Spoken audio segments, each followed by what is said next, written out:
Nomophobia is phone addiction. There's actually a word for it. There are 6.8 billion smartphone users on the planet, and many of them are addicted to their phone. Today's guest, Lindsay Lunny, is going to help us understand a little bit more about what that looks like, how that manifests, the effect it has on our kids, and then also give us some ideas that are really fun and helpful in helping alleviate some of the phone addiction. Lindsay is the founder and CEO of an app called Hidden Strengths. It is a mental health platform for young people. They offer meaningful support, advice, and guidance in a safe, anonymous environment. The support is both peer-to-peer as well as in the form of fully qualified therapists available on demand using secure environments. It is all free, and it's an amazing resource that's available right now in the UK and hopefully soon in the United States. So please welcome Linsey Lunny to the Teaching Your Toddler Show. Hello, this is Mary Jo Tinlin from the Teaching Your Toddler Show. Today we have a great guest to talk to us about a subject that is extremely important and one that affects a lot of us. Please welcome to the show, Lindsay Lunny. Lindsay, welcome to the show. Tell us a little bit about yourself. Well, thank you so much for having me today. I'm Lindsay. I'm the founder and CEO of the Hidden Strength Foundation, which is predominantly an app that we have built for children and young people aged 13 to 24 to help them with their mental health and their mental well-being. So obviously the topic of today's conversation is quite close to our hearts because obviously the app is based on a phone. Absolutely.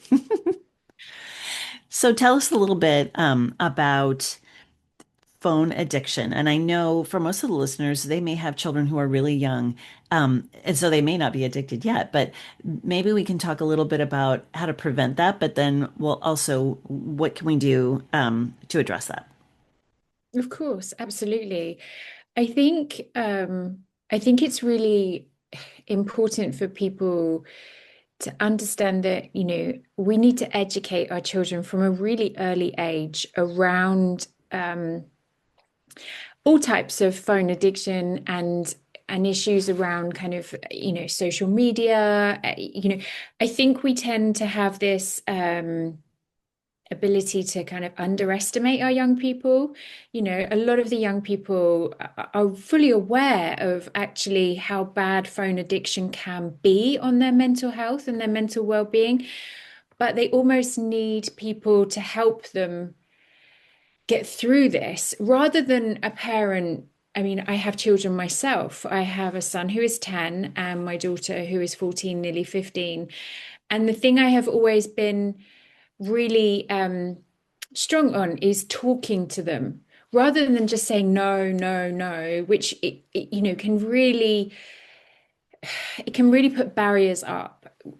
My whole stance has always been educate them, teach them. Don't show them too many of the scary things online, but talk to them about, the negatives and the positives of things like social media. Talk about how phone addiction can have such a detrimental effect on their mental health, mental well-being. I talk quite a lot with my daughter actually around social media. She spent a long time with me looking through, bizarrely enough, the terms and conditions of TikTok. Because I wanted to understand, I wanted her to understand this wasn't her mum saying, no, no, no, you can't have TikTok. It's the reason I don't want you to have TikTok at such an early age is because of this. And actually, she really understood it and appreciated the conversation. And actually, to this date, she doesn't have TikTok, which I know that's a bit of a kind of Congratulations. not quite sure how well I've done on that one. Let's see with my son. He's a different ball game. But Yeah, right. That's an it, amazing approach to kind of, I mean, she's old enough that she could understand that, but I love that you sort of were like, hey, look, it says we're not supposed to do this, right? yeah, and it was actually when she was 11 because her school, all of her friends had TikTok. They were doing the TikTok dances, and she was like, "Mummy, I want to get involved." And it was really hard as a parent to sit there and almost isolate your child from her friends because she doesn't have TikTok. But I sat her down and I said, look, this is what TikTok is, and this is what TikTok does. And if you understand that, then maybe you might have a different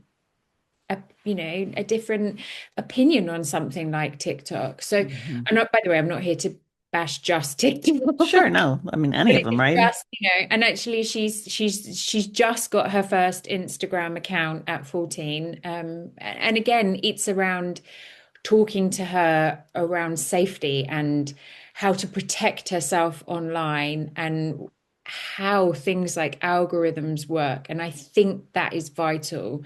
And I know obviously that your audience have younger children, but for older teenagers, understanding how algorithms work is, I think, so important. Oh my goodness, yeah, because they have no idea that when they're, why do I keep seeing animal videos or workout videos or whatever, right? Like what once they understand, here's why you're seeing them, then that would help, I think, a lot. In fact, that that helped me. I kept getting served these like, I don't know, dance videos or something, and I don't know, I feel finally realized I was like, it's because I keep watching them. I don't want to see these, but so I stopped interacting, and guess what? I don't get them anymore. So anyway, well, so I know that I have some stats here from the notes that I got that there's 6.8 billion people smartphones on the planet, of which 6.3% have a phone addiction. So, and that there's actually a word, nomophobia, that means phone addiction or behavior and addiction, I guess, is a, it says phone addiction is a behavior addiction known as nomophobia. So it exists clearly. So what are some of these things that people need to know about phone addiction for either themselves or their children? I think, phone addiction is, we're all, we're all guilty of phone addiction, I think, to a certain extent. I know I am.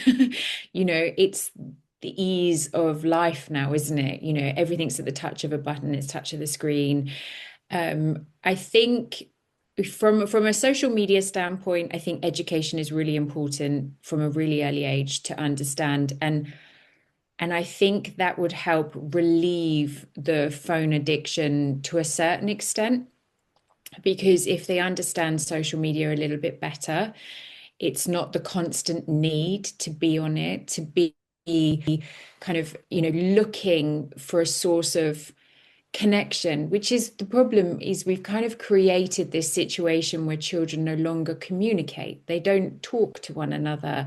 That was pretty much how Hidden Strength, the app, came about, because there was a need for young people to get help in a form that they understood, which is text. They struggle to communicate from face to face.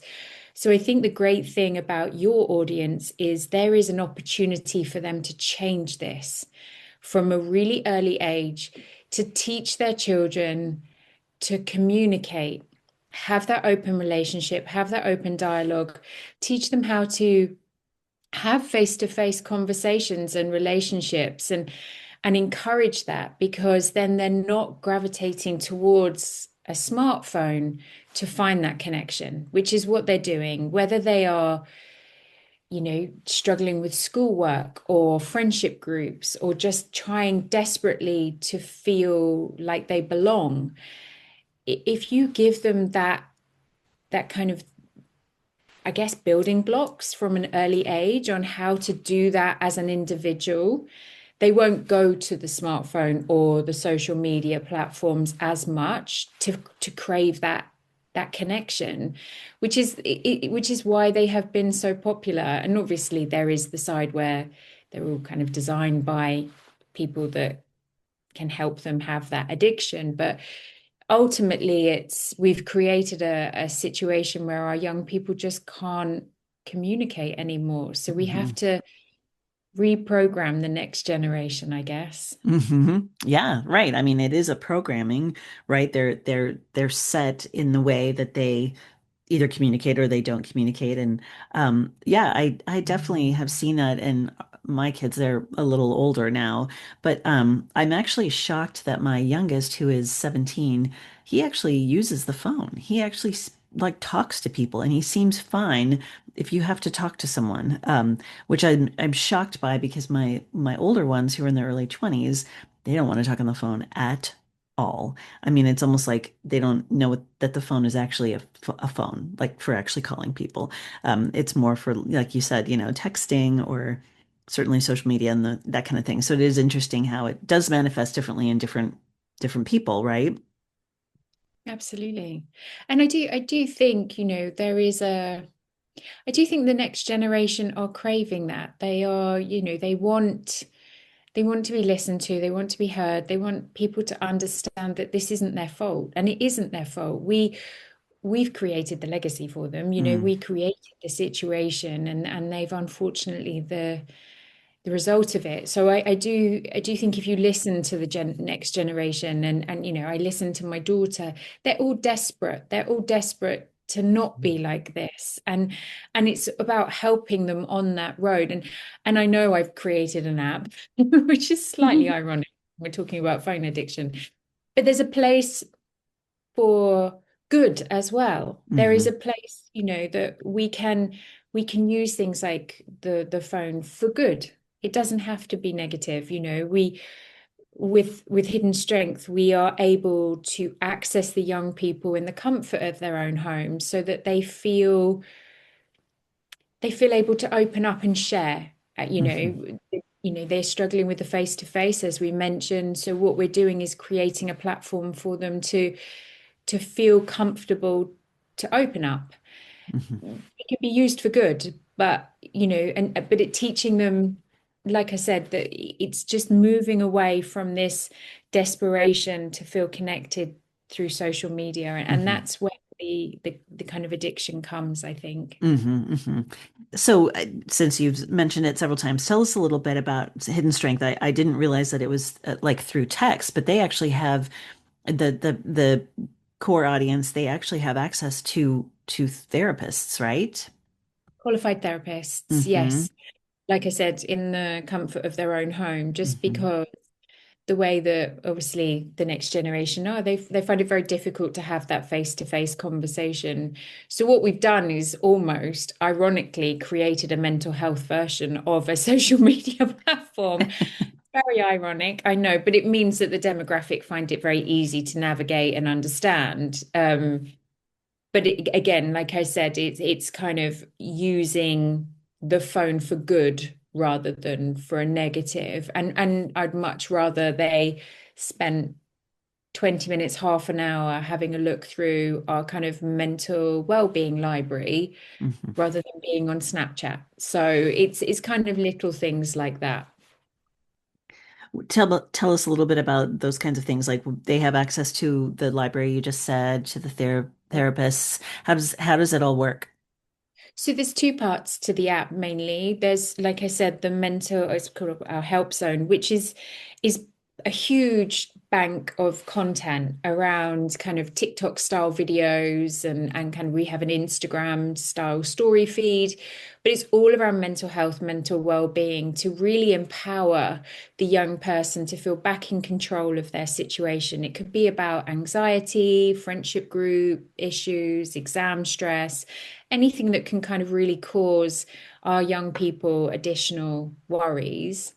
And we're super proud of that. But what we're really proud of is what we've built is the therapy hub, which allows young people to access qualified therapists, and have either a kind of a 20-minute touch point, which is almost like a triage. And then once they've done that, they can have a 40-minute text-based therapy session with our qualified therapists. Oh, that's amazing. How is the pricing work for that? How is that pricing structured? Free. I believe really strongly in making sure that young people have access to free qualified support. Young people should not have to pay for mental health support because, I live in the UK as well as in the US, just because your parents have money, you shouldn't have to, it shouldn't mean that you can get support and someone else doesn't. Mm. So it should break down the barriers from a society point of view. Children should have access to qualified support. Wow, that is a great that's a great model. I mean, it's hard to say no to that if it's free. That's the right price. Yes, exactly. Because, financial barriers are huge for young people getting support. Mhm. And like we just said, they have the phone addiction, they're on social media or they're gaming or they're doing any, these things that, are really destructive for their mental well-being. And then they can't afford to get support to help them. Where's the outlet? Where are they able to get that help? It Mhm. just causes, the situation to get worse for them. Hmm. And do you, I know in the notes it says it's from 13 to 24. If a child that's younger than that comes to you, are you allowed to address them, or is that because is that your TNC, like you said, your terms and conditions? Do you have to be At that? the moment, it's 13 Yeah. through legislation. We have Mm, a really amazing safeguarding team to make sure that everybody is safe and secure on the platform. We have banking level security on the app. But due to kind of regulatory wise, under 13 young children are unable to kind of almost make those decisions for themselves. So right now it's 13. Our hope is once we get bigger to lower that to 10 because we all know young people are on social media platforms before the age of 13, but that's our hope as we get old, grow bigger to be able to help younger children. that's great. I'm glad you said that about banking level security because I'm sure people are concerned about their children's safety from that I'm a guy. mum. I Yeah. built it as a mum as Mm, well. I built it wanting to know that if my children used the platform, they were 100% safe. So mhm, we have banking level security on the app. They can't communicate within the app, but they can obviously, speak to therapists, but they can't communicate with each other mhm. at the moment. So it's just really important that they're secure and they feel safe. Hmm. Absolutely, absolutely. So, what are some of the tips that you have for if a mom is listening and they're like, uh-oh, I give my kid the iPad while we're at the restaurant or whatever. What am I doing to my child? Are there some things that you would recommend for parents to have some safety around being on social media or not social media, but devices of any kind? We're all culprits of that, by the way. I've many a time given my children an iPad. But I think first and foremost, we need to educate ourselves. I think as a parent, we need to spend some time understanding the the other side to game of games, not just social media. There's games, there's Hmm. many, Roblox, etc. Take some time to educate yourself. Hmm. I did, I make my friends many times to educate yourself first so that you are informed on how to kind of navigate it with your children. And as I said, from an early age, I have been very open and honest with my children about games, social media, and kind of really talking to them about why we have limits. I have screen time limits with my children, which is very easy to do on we're an Apple device family, so it's very easy to put screen times in. I discussed it particularly with my son because he's slightly younger, and I sat him down and I say, we don't do iPads during the week. We're at school, and at weekends we have a limit. And if you're doing something and we want to discuss having an additional 15, 20 minutes, then let's talk about it. But what it actually does is get the children to stop and think how long they've already been on the platform. Hmm. If you give them screen time for 30 minutes and it comes up, it makes them stop and think that actually I've done my time. And many times they'll go, okay, I'm done. And off they go. Hmm. By the way, I don't have all the answers and I get things wrong a lot. But putting the screen time part, like the screen time limits in place was a really big thing for my children. And they really understand and appreciate it as well. the other thing I did was I blocked certain Mm, websites and things on their iPads, devices, particularly YouTube. You can block websites like that.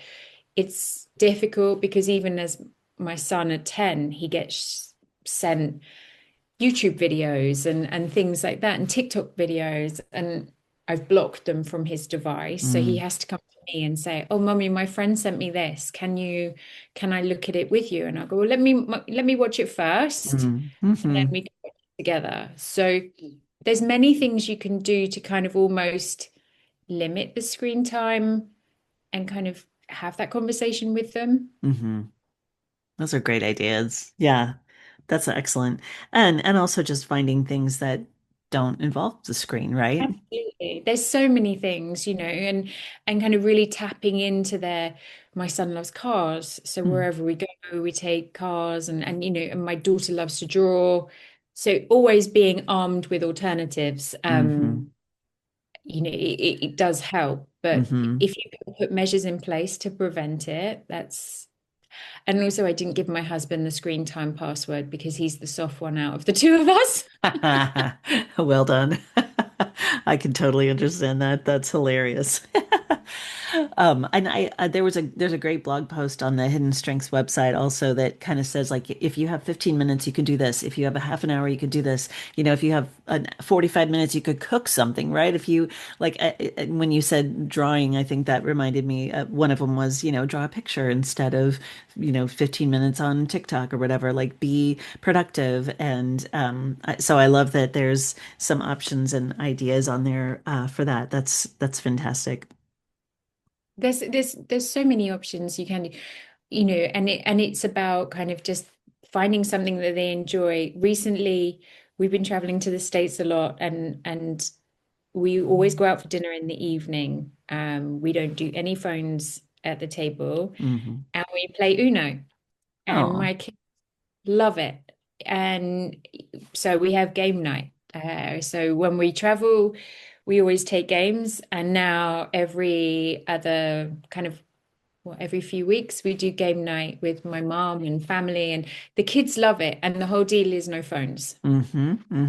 That's amazing. We've recently started doing that too with our son and with his girlfriend's family, and it's so fun, especially if everybody's like not super competitive and like nobody's making it awkward. But man, it's so much fun to like just play all the different kinds of games. I love that about Uno, and yeah, my son's girlfriend's family, she's actually taught us a bunch of like card games, and I just like you said, everybody puts their phone away, and often it'll go 1 or 2 hours where you don't touch, and it's like that is so refreshing and amazing.